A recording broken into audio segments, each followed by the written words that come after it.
এখন তারা বলতেছে যে আমরা তো আনলে ফোন করতাম, এই অবস্থায় আমরা কোনো খোঁজ পাচ্ছি না। আমরা আসলে তার খোঁজ জানতে চাই, সে আছে, কেমন আছে, জীবিত আছে কিনা।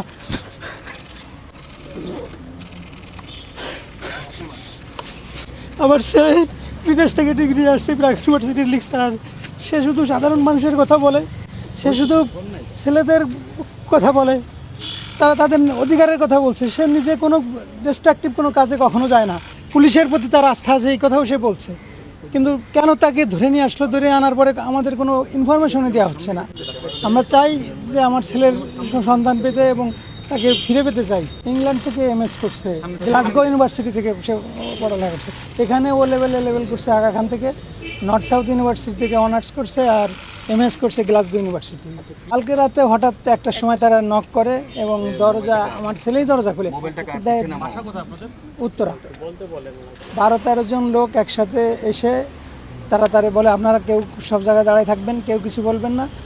তা আমরা দাঁড়ায় থাকি, তখন ওরে বলে যে আপনি আমাদের সাথে চলেন। এবং আমি যে তাদের জিজ্ঞেস করলাম আপনারা কোথা থেকে আসছেন, বলে আমরা ডিবি থেকে আসছি, আমরা এখন নিয়ে যাচ্ছি। এই ছাড়া আর কোনো কথা নেই। এবং আমরা সকাল থেকে এখানে বসে আছি, ওরা বলে যে আমরা তো এরকম জানি না। ফেসবুকে এমনি সবসময় এসে লেখছে। তো ওই যে প্রাগ ইউনিভার্সিটিতে থাকাকালীনও ওই কথাবার্তা বলতো, লেখালেখি করতো। তারা বলছে আমরা ডিবির লোক, আমরা তারা নিয়ে যাচ্ছি। অ্যালিগেশন তারা কিছু বলে নাই।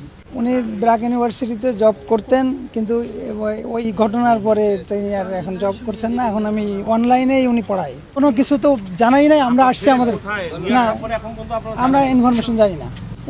এরা কোনো উত্তরই দেয় না, কই যে আমরা আনলে আমরা জানাবো টেলিফোনে।